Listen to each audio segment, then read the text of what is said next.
नमस्कार प्यारे भाई और बहनों। 18 अगस्त 2024 को होने वाली RSAT परीक्षा की तैयारी के लिए बस आज और कल 2 ही दिन शेष रहे हैं। तो अपनी RSAT की जो परीक्षा की तैयारी है वो अच्छे से करें। RSAT परीक्षा की जो 18 अगस्त को होने वाली है उसकी तैयारी के लिए पार्ट 7 का हमारा ये वीडियो है। तो शुरू करते हैं। आज के हमारे इंपॉर्टेंट प्रश्न उत्तर हम समझते हैं। हमारा प्रश्न नंबर 1 है, कंप्यूटर नेटवर्क में WAN की फुल फॉर्म क्या है? Wide area network, world area network, web area network या फिर वायरलेस एरिया नेटवर्क। तो सही उत्तर है इसमें ए, वाइड एरिया नेटवर्क।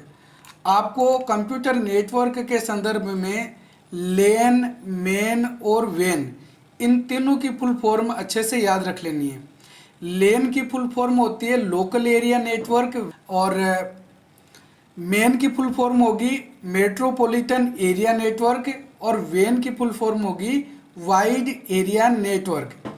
इसके अलावा एक और आपको पेन की फुल फॉर्म भी याद रख लेनी, PAN।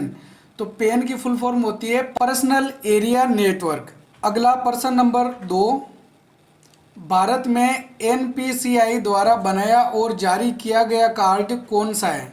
Visa card, master card, RuPay card या फिर मेस्ट्रो कार्ड। तो इसमें सही उत्तर है सी, रुपे कार्ड। रुपए जो है वो रुपये और पेमेंट, RU का मतलब है रुपये और PAY यानी payment.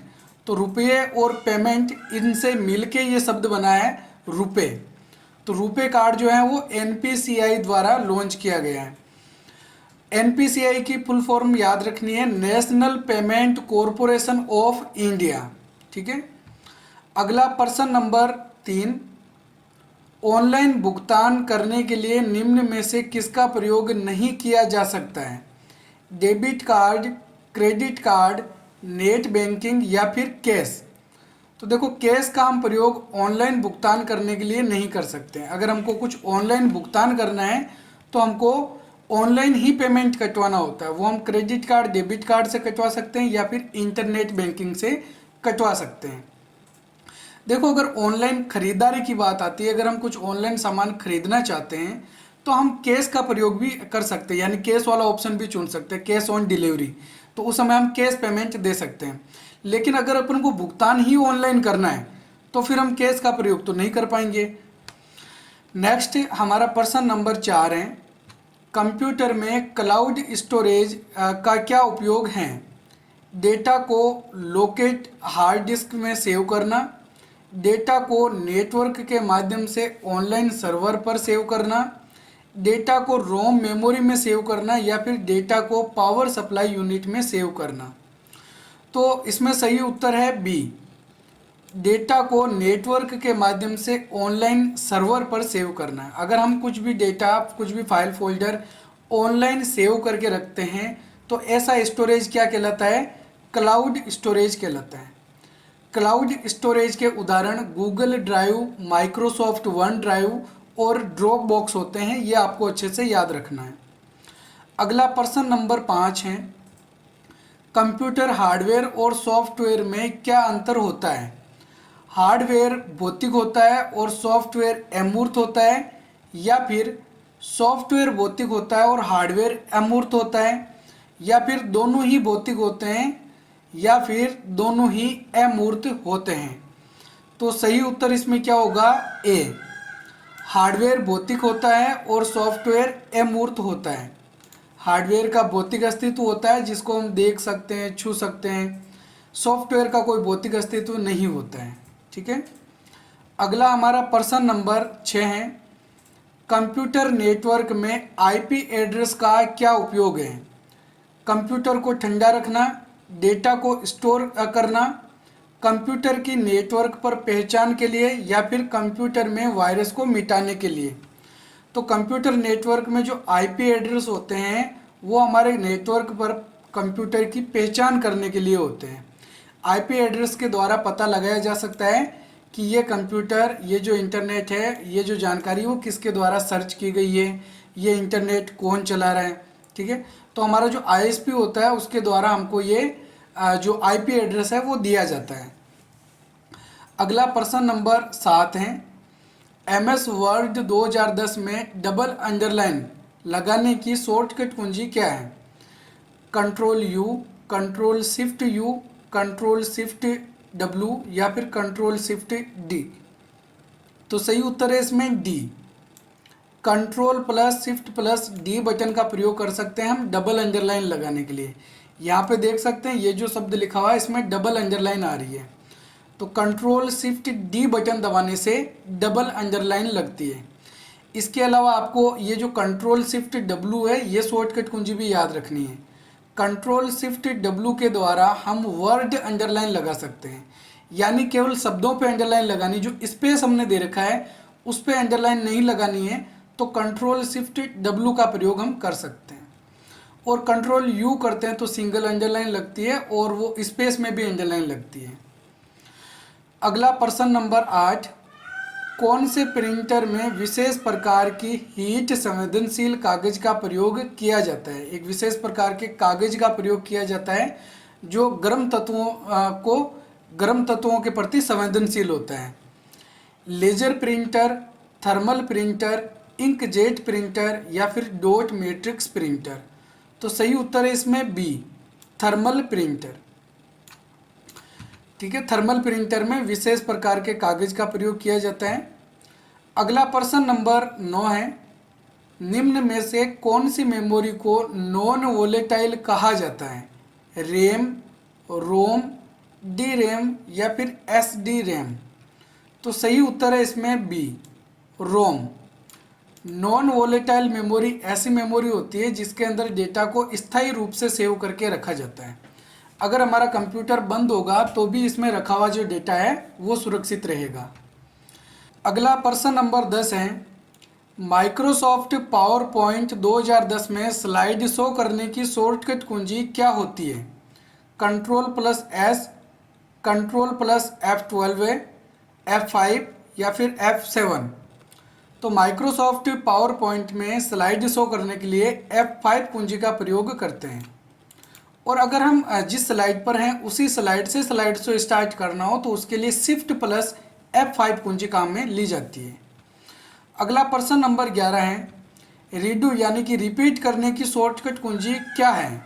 Control plus Z, control plus U, control plus Y या फिर कंट्रोल प्लस ओ? तो देखो, अंडू करने की शॉर्टकट कुंजी कंट्रोल जेड होती है, जिसके द्वारा हमने जो भी कार्य किया उसे हम बैक जा सकते हैं, और उनको वापस लाने के लिए कंट्रोल प्लस वाई का प्रयोग करते हैं।